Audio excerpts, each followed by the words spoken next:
What I really love about this type of cooking is that it brings so many people together.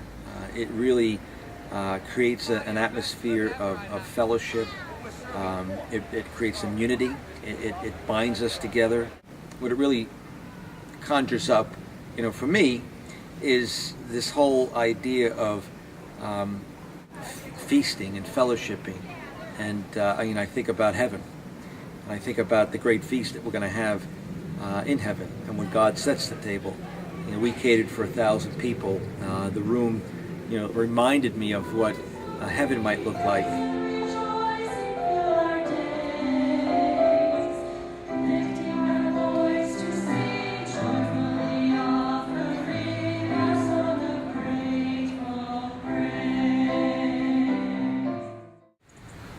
The event that we have every year at our church, Christ Covenant Church in Matthews, North Carolina, it's a Thanksgiving celebration. It's an event that we hold every year prior to Thanksgiving, where we cater and feed 1,000 of our members and also some people from the community. We cooked 400 pounds of pork loin. We actually smoked them in these giant smokers that were given to us by our Boy Scout. In my previous life, when I had a restaurant and I had a catering business, it was more business and less about the fellowship and the hospitality. This really is a ministry of the church. It's a time where we can come together as a congregation.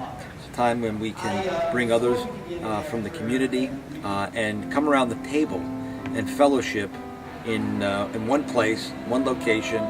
And it's pretty spectacular. We're able to recruit several people from the church in a variety of different ways. The youth group serves the meal. We have all of our members participate in some fashion. Everything that is produced with regards to side dishes comes from all of our members. So we give them recipes, we give them pans, we tell them what needs to be brought. They bring it the day of the event, and we produce the smoked pork. This is, I think, our 6th year that we've been doing this, and in previous years we've done turkeys. And you can think, just imagine how many turkeys you're going to need to cook for 1,000 people.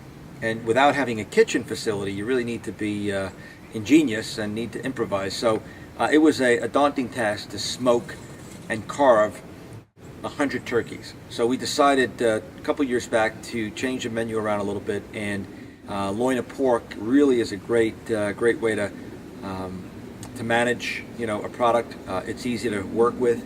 It cooks quickly. It takes about 3 hours to smoke entirely.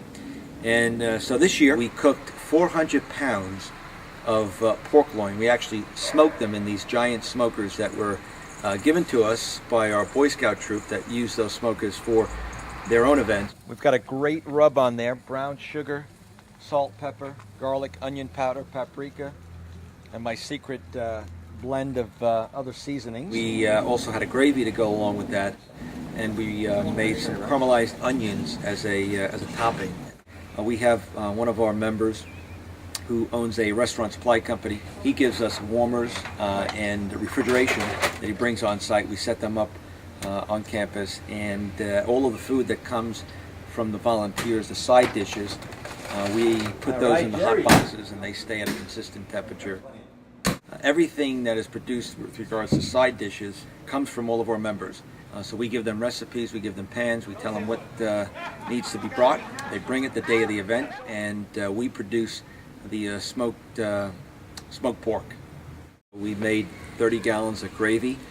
We do those in turkey fryers, and you'll see in the video how we do that. And there's one guy every year that I bring on board, and he is called my gravy stirrer.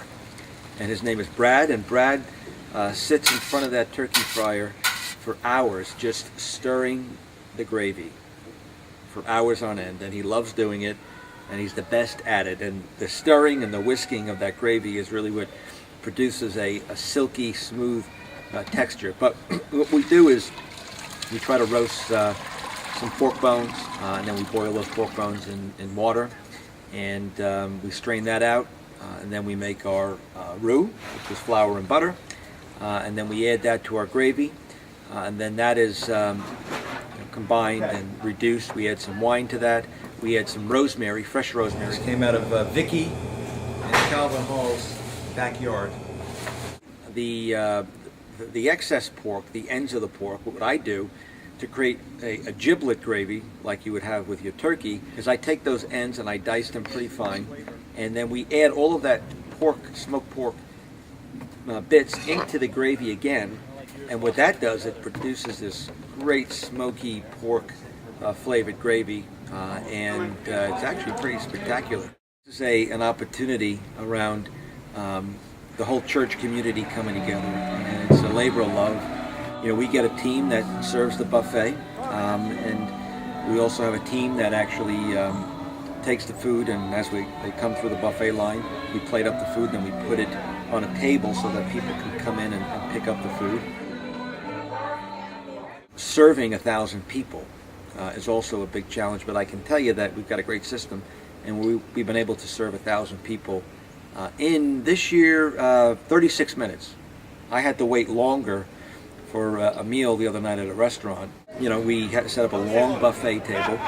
We have 16 chafing dishes where we put our food in. We have 16 people that are serving the food, as the one, the waiters and the waitresses and the servers, they come through the line, and we put a serving of smoked pork, we put the beans, we put our stuffing, we put our gravy, and then that's just repeated, and we have 20 people going through that line, handling the food, and then taking that the prepared plated food to another table where the guests pick up the food as they come through the line. So it's I would liken it to an assembly line, and it works well.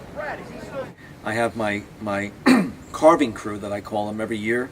I've got 7-8 guys that work with me, and we set up a long table, and that table is our carving table. You know, you get a bunch of guys, with knives and pork in their hands, and they go to task of carving.